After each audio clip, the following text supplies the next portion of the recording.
দিলীপ ঘোষ কালকে মমতার সাথে তিনি সাক্ষাৎ করেছেন, কথা বলেছেন এবং অভিষেকের সঙ্গেও সাক্ষাৎ হয়েছে এবং আপনার দীঘার মন্দিরে গেছেন, যে দীঘার মন্দির নিয়ে আপনারা আন্দোলন করছেন। আবার আজকে সকাল থেকে তিনি বিসর্জন করছেন বিজেপি যারা প্রতিবাদ করেছে তাদের বিরুদ্ধে। কি বলবেন? নিষেধাজ্ঞা ছিল তো? হ্যাঁ, বিজেপি নিষেধাজ্ঞা দেখুন, নিষেধাজ্ঞা বলে কিছুই নয়, কিন্তু সময় বিজেপি বা হিন্দুত্ববাদী সংগঠনের একটা বক্তব্য ছিল যেতে পারে কি দীঘা মন্দিরটা সরকারি পয়সা দিয়ে তৈরি হয়েছে। আমাদের মনো মন্দির সরকারি পয়সা দিয়ে তৈরি হয় না। আমাদের মন্দিরগুলো হিন্দুরা নিজে চাঁদা তুলে মন্দির তৈরি করে, ইতিহাস আছে। এইটা কোনো মন্দির না। এই মন্দিরে মমতা ব্যানার্জি ওখানে মুসলমানদেরকে নিয়ে দাঁড়িয়ে থেকে ওখানে পুজো করতে গেছেন। আর সে মুসলমান আবার দিলীপ ঘোষের সঙ্গে গেছে, নামটা আমি ভুলে যাচ্ছি। অনেক মুসলমান ছিল ওই মন্দিরে, অথচ পুরী মন্দিরে, পুরী ধামে কোনো মুসলমান এলাও নেই, অফিসিয়ালি এলাও নেই। কেন? আমাদের 4 ধামের মধ্যে একটা ধাম আছে পুরী ধাম। কলিযুগের ভগবান যদি কোথাও আছেন তাহলে পুরী ধামকে বলা যায়।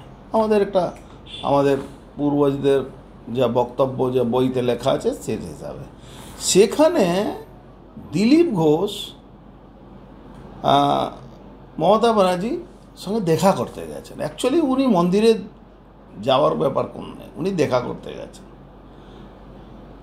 আপনারা হয়তো জানেন না, আমরা অনেক দিন ধরে এটা উপলব্ধি করেছি। যখন আমি তো তৃণমূল কংগ্রেসও করেছি, জন্মলগ্ন থেকে কংগ্রেস করতাম আমরা, তারপরে তৃণমূল করে আমরা পশ্চিমবাংলা থেকে সিপিএমকে সরিয়েছি। মমতা ব্যানার্জি ক্রেডিট নেন কি উনি সিপিএমকে সরিয়েছেন, আমাদের অবদান অনেক বেশি, ওনার থেকে কম না। হ্যাঁ, উনি নেতা ছিলেন, নেত্রী ছিলেন, তার জন্যে উনি মুখ্যমন্ত্রী হয়েছে। কিন্তু যখন দিলীপ ঘোষ এমএলএ ছিলেন, বিধানসভা একটা প্রশ্ন সরকারের বিরুদ্ধে করেছেন। আমরা তখনও দেখতাম ববি হাকিমের সঙ্গে লুকিয়ে কথা বলা, ঘরের মধ্যে ঢুকে আমাদের দরজা বন্ধ হয়ে যেত। আমরা তখনও দেখেছি পার্থ চ্যাটার্জির সঙ্গে গুজগুজ করা। আমরা তখনও দেখেছি দিলীপ ঘোষ মমতা ব্যানার্জির সঙ্গে কথা বলাটা।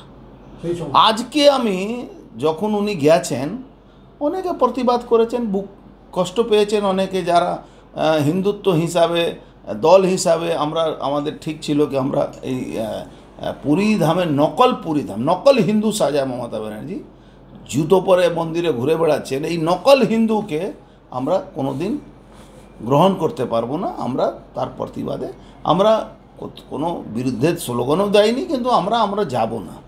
আজকে অদ্ভুত একটা অজুহাত দিচ্ছেন দিলীপ ঘোষ, বলছেন কি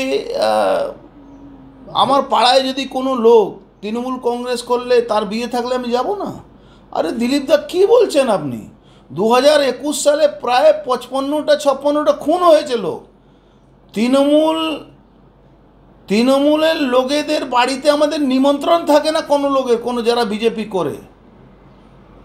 আপনার নিমন্ত্রণ থাকে কেন? আপনি তৃণমূল সঙ্গে সরাসরি যোগাযোগ রাখেন, আপনি দলকে খাস্তা করেন। আর আপনার সঙ্গে সকল যারা আপনি তো বলেন কি আপনি হিন্দুত্ব নিয়ে রাজনীতি করেন। আপনার হিন্দুত্ব যারা এসেটা যে তারা তৃণমূলের মঞ্চে শেয়ার করে, তৃণমূলের এমএলএদেরকে ব্লাড ডোনেশনে ডাকে, গঙ্গা আরতিতে তৃণমূলে এমএলএ চেয়ারম্যান সঙ্গে বসে করে, হিন্দুরা পয়সা দিয়ে খরচ করে গঙ্গা আরতি করে। আপনার যারা ফলোয়ার আছে, যারা সকল যাকে আপনি হিন্দুর কথা বলছেন, যাদেরকে নিয়ে আপনি চলেন, যারা আপনাকে হয়তো কোনো দিন লাইক করতেন, এখন আর কেউ লাইক করছে না, এখন সবাই বিরুদ্ধে বলছে। এখন উনি সবার বিরুদ্ধেও হয়ে গেছেন, উনি সবার বিরুদ্ধে বলছেন। জাস্ট লাইক কালকে উনি এক্সপোজ হয়েছেন। এই ব্যাপারটা আমি বহুদিন ধরে দিল্লিকে বলেছিলাম। আমার যে বিজেপি যারা নেতৃত্বকে, আমাদের সিনিয়র নেতৃত্বকে আমি বহুদিন বলেছিলাম যে এই লোকের উপরে আপনারা বিশ্বাস করছেন, যে লোকটা দিলীপ ঘোষের উপরে বিশ্বাস করছেন, এই দিলীপ ঘোষ সরাসরি মমতা ব্যানার্জির সঙ্গে যোগাযোগ রেখে ইনি চলেন। নালে একটা কথা বলুন, 21 সালে অত লোক খুন হলো, বাড়ি ছাড়া হলো, দিলীপ ঘোষকে কে বাড়ি ছাড়া করেছে বা দিলীপ ঘোষের উপরে কে হামলা করেছে বা দিলীপ ঘোষকে কোন মামলা মোকদ্দমা হয়েছে? 2024 সালের পরে ইলেকশনে লোক মার খাচ্ছে, কাউন্টিং হল থেকে তাড়িয়ে দেওয়া হচ্ছে, আর দিলীপ ঘোষ মাছ ধরছেন, বাইরেকে মাছ ধরছেন, আর তারপরে ভিডিও পোস্টিং করছেন।